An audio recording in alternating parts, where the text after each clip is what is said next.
Bonjour à tous, ça y est, nous nous retrouvons pour la deuxième vidéo sur la restauration de la Twingo. Alors aujourd'hui, on va finir de sortir le moteur. Il nous reste les deux demi-trains avant, donc les deux arbres de transmission, la tringlerie de vitesse, l'échappement, peut-être encore un faisceau, enfin une prise ou deux à débrancher par le dessous, mais je pense qu'il ne doit plus rester grand chose. À partir de là, on retirera les supports moteurs et je pense que ça devrait le faire. Alors comme vous avez été nombreux à me dire dans les messages de la première vidéo, je pense que ça va être coton avec les graviers pour sortir le moteur. Alors je mise sur le fait que c'est pas un moteur super lourd dans son ensemble, donc j'espère pouvoir manipuler quand même la chèvre dans les graviers. Voilà, dans tous les cas j'ai de la main d'œuvre ici, donc s'il faut tirer un bon coup pour qu'elle rentre dans l'atelier, ça ne devrait pas poser de problème.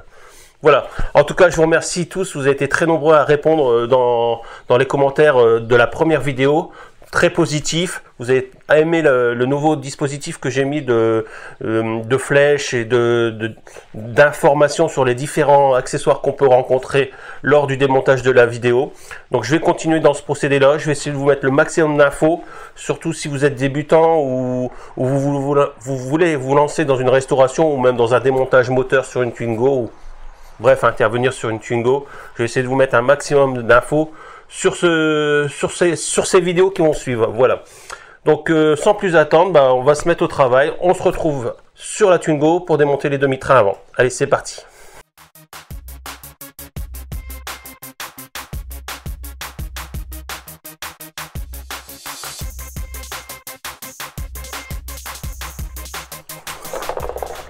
Donc j'ai fait appel à Ethan pour me donner un coup de main. Donc lui il est dans le véhicule, il va appuyer sur les freins pendant que je vais desserrer l'arbre de transmission, donc ici le cardan. Donc c'est bien d'être deux. Après vous pouvez le faire à la clé à choc si vous en avez une assez puissante, mais bon moi je préfère toujours le faire au bras de force, ça évite de passer une heure dessus à débloquer l'écrou. Je mets toujours mes écrous de roue dessus parce que le fait de solliciter le freinage pour débloquer l'écrou, vous risquez de cisailler vos vis qui maintiennent le disque. Bon ici c'est des gros diamètres donc logiquement ça tient, mais en règle générale il y a une seule petite vis qui maintient le disque et le fait de freiner et puis de débloquer l'écrou, ça le cisaille. Donc toujours mettre des écrous de roue pour sécuriser. Ethan, tu braques un petit peu s'il te plaît de l'autre côté. Voilà, t'appuies sur les freins. Hop, hop, hop, hop, hop.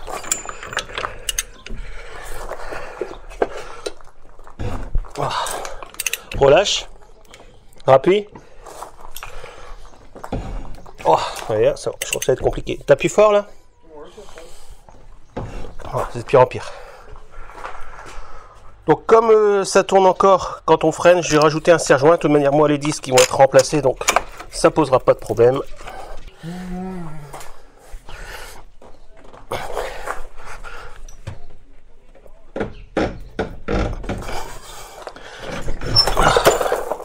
Putain, j'arrive pas à voir.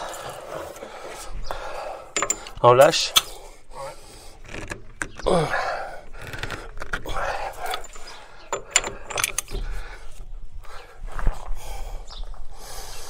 Vas-y, appuie.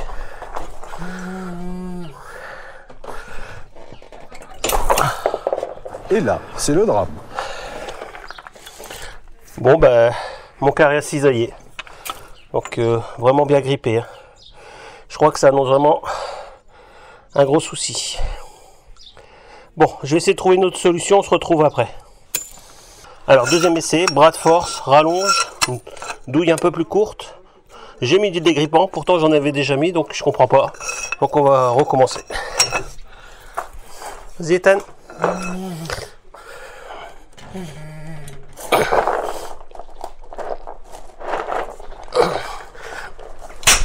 Et là, c'est le drame. Bon deuxième. Bon, je pense que là il va falloir trouver une autre solution parce que je peux pas péter toutes mes clés comme ça. Alors troisième essai, j'ai mis un coup de W40 super dégrippant, donc on verra bien. Pourtant j'en ai déjà mis pas mal avant. Troisième méthode, la clé à pipe de 30. Prêt? Allez.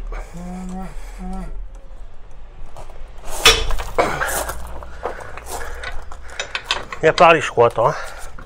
Vas-y, appuie.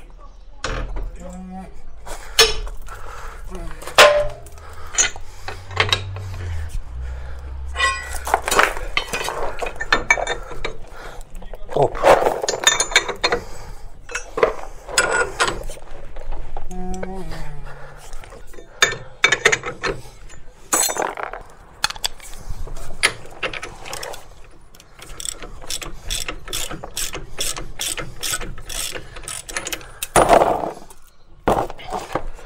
Ah, voilà, clé de 30, barre à mine de 1,50 m pour pouvoir l'avoir. Donc je pense que même la plus grosse des clés à choc aurait bien souffert pour débloquer cet écrou. Bon, je bascule tout de l'autre côté et on va démonter le deuxième. Voilà. Donc j'ai rajouté un deuxième serre-joint parce que comme il y a longtemps qu'elle n'a pas rouillé, j'ai aucune adhérence au freinage. Donc il faut absolument que j'arrive à bloquer ce disque pour pouvoir le débloquer.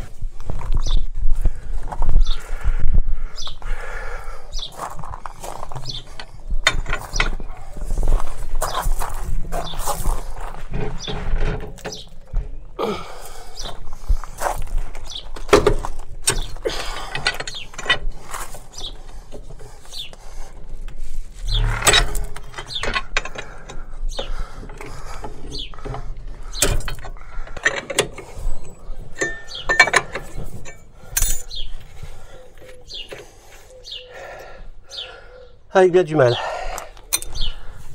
Donc voilà, après toutes ces émotions, on va continuer le démontage. Donc ici on va faire la rotule de direction. Donc j'utilise un arrache-rotule. Bon, je sais qu'il y en a qui frappent sur le moyeu. Bon, après un arrache-rotule, ça coûte quoi, 20 balles et c'est à vie. Donc je pense que ça vaut le coup d'investir si vous faites de la mécanique.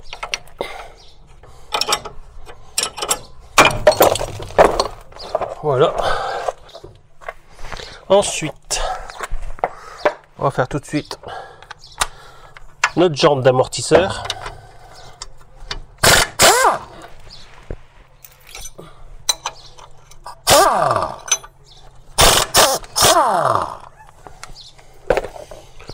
Donc ici, clé de 18 pour les deux.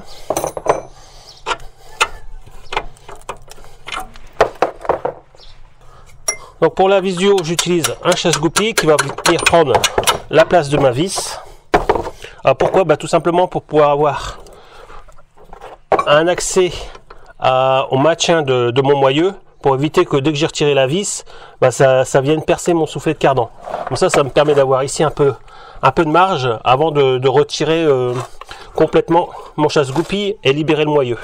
Donc pourquoi? Tout simplement pour voir si notre cardan y vient. Comme là il a l'air d'être grippé, je vais prendre un chasse-goupille. Donc voilà pourquoi pas tout de suite libérer notre moyeu, parce que là notre cardan est un peu grippé. Donc on va servir d'un chasse-goupille en son centre pour pouvoir chasser du moyeu. Alors on évite de taper dessus ou de taper sur l'écrou, si au final ça finit toujours par écraser ici votre filetage, et pour revenir mettre l'écrou ça va être tendu. Donc un petit chasse-goupille. Donc une fois c'est reculé, je retire mon chasse-goupille, je libère mon moyeu et je finis d'extraire mon cardan.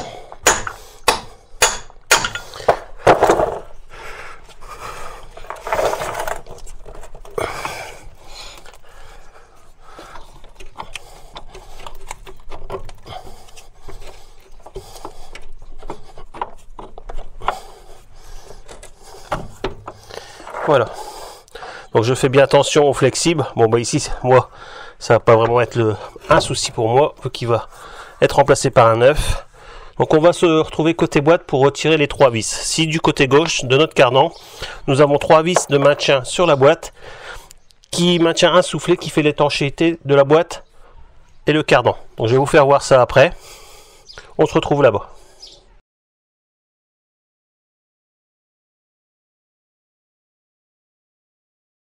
Donc voilà, donc on a 2 vis qu'on a facilement par ici. Voilà.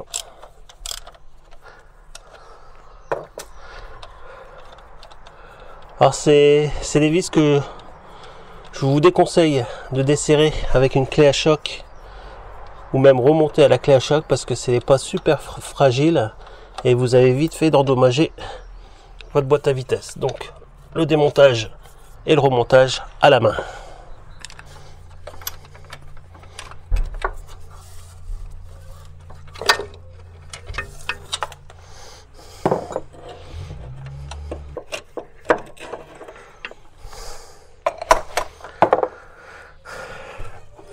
Donc voilà pour la troisième.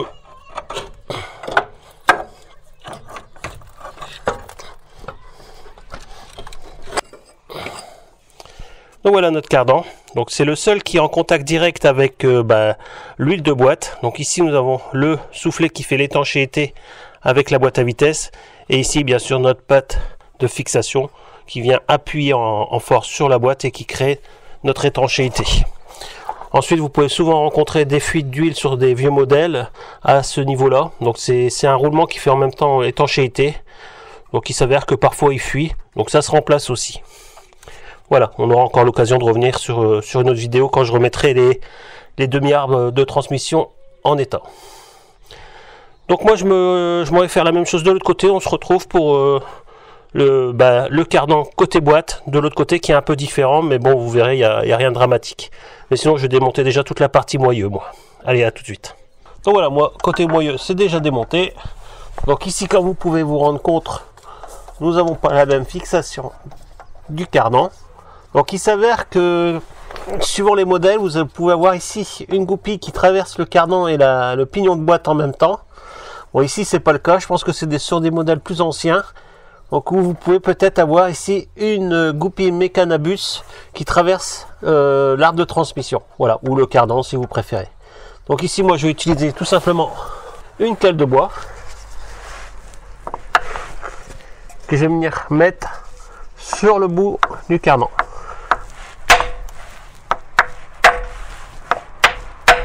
Voilà. Ensuite il vous suffit juste de retirer ce dernier.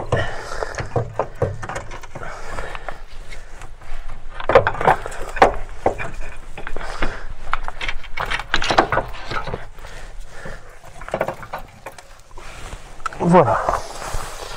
Donc je vais essayer de vous faire voir si d'origine c'est percé. Donc je vous fais voir, vous avez des modèles que vous avez ici une goupille qui traverse votre arbre.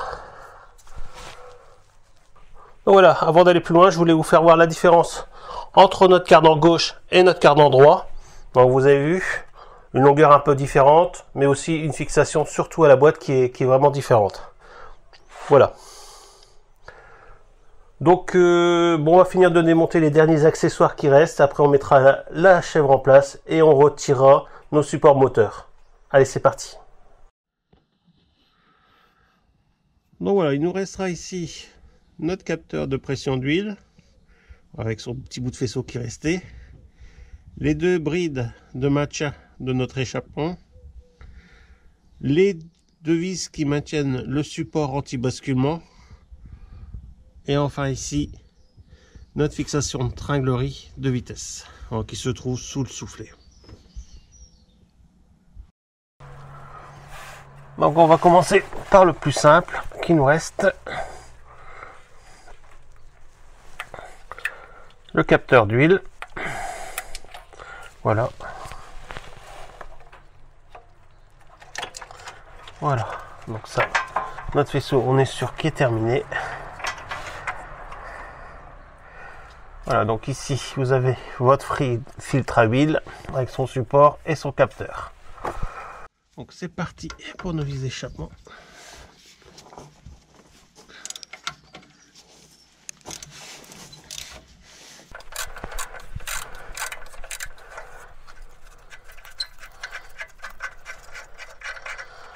Voilà, dans la boîte. Le deuxième.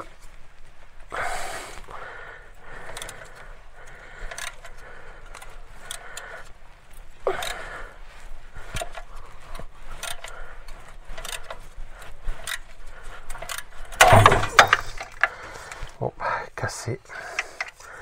Pourtant j'ai mis des dégrippants. Oh.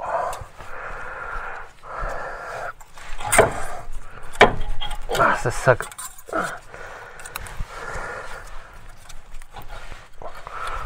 voilà, on aura une vis à extraire. Donc ici sous le soufflet, vous avez une vis de maintien pour le sélecteur de vitesse. Alors, le caoutchouc un peu pénible à retirer. Voilà.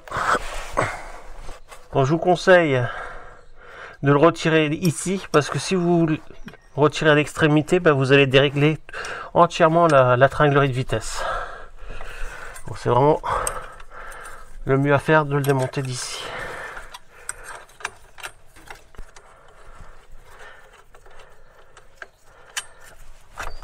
Voilà. Et vous avez ici après une petite feuille en plastique qui maintient l'axe. Bon, je vous invite tout de suite à retirer pour pas le perdre et mettre ça dans une boîte. Donc là on va retirer les vis qui maintiennent le support. Enfin je vais en laisser une par sécurité. Voilà.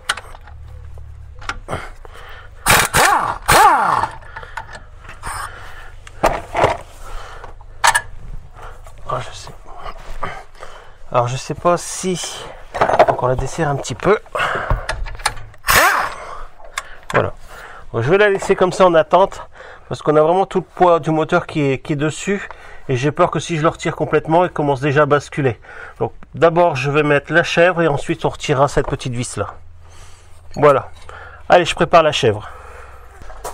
Donc voilà, je suis en train d'installer la chèvre et je me suis aperçu que l'anneau de maintien du moteur était vers l'arrière, ici derrière la bobine. Donc par sécurité, pour protéger cette dernière, je vais démonter la bobine. Donc j'ai déjà desserré les 4 vis. Donc je vais la démonter et je vais la mettre sur le côté de façon à sécuriser le passage de la chaîne, quoi. Non pas pour la chaîne mais surtout pour la bobine d'allumage.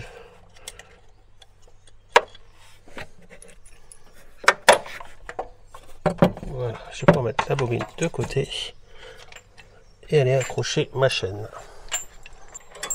Alors je vous fais voir les fixations de maintien pour retirer le moteur. Donc vous avez un anneau juste à la hauteur du démarreur et ensuite derrière où il y avait la bobine vous avez un autre point de fixation, voilà ici. Donc voilà, là avec ça vous avez la possibilité de retirer le moteur. Donc on va faire ensemble les deux supports moteurs. Je vais aller finir de démonter celui du dessous, hein, qu'on a commencé. J'ai juste à retirer la vis, comme ça il nous restera les deux supérieurs et on pourra sortir le moteur. Donc support inférieur démonté. Donc ici nos 3 vis qui maintiennent notre support moteur. Donc je vais retirer cette patte-ci vu que il faut toujours qu'il y ait quelque chose qui nous embête. On va le placer juste devant la 3e vis.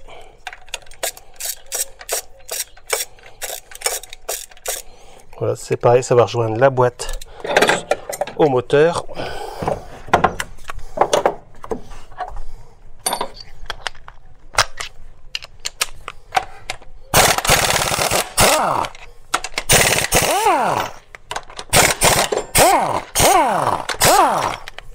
Donc voilà, les 3 vis vont rejoindre la 3e boîte, donc la boîte avec tout ce qui est transmission, support moteur inférieur et puis tringlerie de vitesse. Ça, je suis sûr où il se trouve.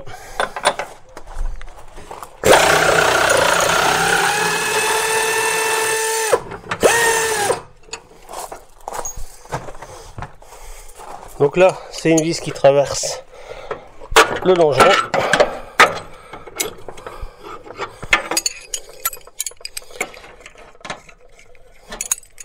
Voilà, on se retrouve avec une vis de 20 cm et notre support.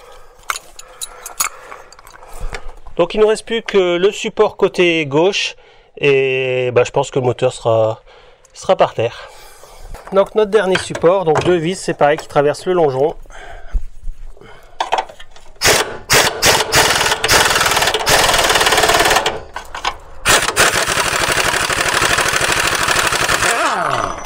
Et on l'a 2. Donc voilà, c'est à ce moment-là que vous devez vérifier que vous n'avez rien oublié au niveau câblage ou durite. Surtout avant de déposer le moteur, sinon vous allez avoir des surprises. Donc on va descendre ça tout doucement.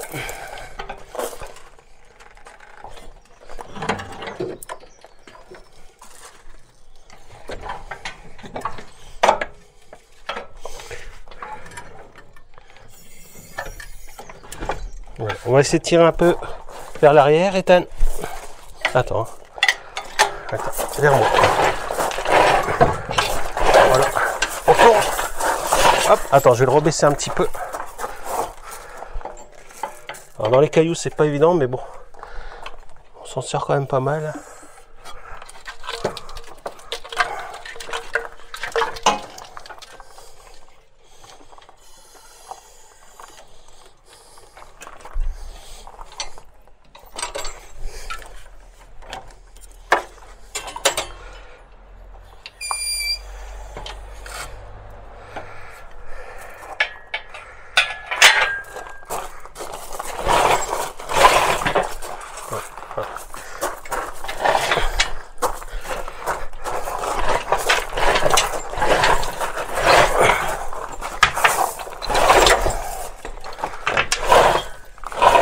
On fait le même.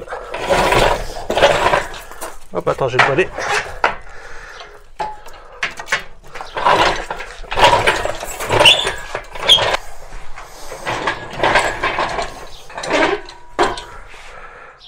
Voilà, merci Ethan. Donc ça y est, le moteur de la Twingo est déposé. Donc dans l'ensemble, ça s'est plutôt bien passé, hormis les cardans. Donc bilan, un réducteur BGS cassé, puis mon bras de force Kicktonic cassé aussi. Alors un peu d'aigle pour ce dernier, parce que ça faisait plus de 10 ans que je l'avais. Je dirais même presque 15 ans. Donc je vais pas le jeter, je vais essayer de retrouver un petit carré, un carré à remettre dessus, si c'est possible. Voilà, bon après un peu d'aigle pour ça. Donc tout ça pour vous dire qu'on n'est pas à l'abri en mécanique de tomber sur des pépins. Alors on peut avoir du matériel, on peut avoir de l'expérience, voilà, on n'est pas à l'abri. Vous avez vu, un petit écrou de cardan peut vraiment vous ruiner la journée. Bon, dans l'ensemble, je m'en suis très bien sorti. Donc j'espère que ça se reproduira pas chez vous si vous devez intervenir sur la même opération. Mais si ça doit arriver, prenez votre temps, réfléchissez, essayez de voir si vous pouvez pas avoir des solutions auxiliaires, ou sinon vous pouvez toujours me contacter via YouTube ou via Facebook si vous avez des questions. Voilà. Que dire d'autre? Bon, donc dans la prochaine vidéo, je pense qu'on va déshabiller un peu le moteur pour dire que je puisse le ranger, le stocker pour le moment. Donc on va désaccoupler la boîte, enlever les différents organes principaux, je pense à l'alternateur, au démarreur et aussi au groupe clim, de façon à avoir plus de mobilité pour pouvoir revenir avec dans l'atelier s'il faut. Mais je veux vraiment garder mon atelier libre pour les autres projets qui sont en cours. Donc je pense que ça sera ça la prochaine vidéo, ça sera le démontage, enfin pas le démontage complet, mais au moins on va alléger un petit peu le bloc de façon que je puisse le manipuler plus simplement.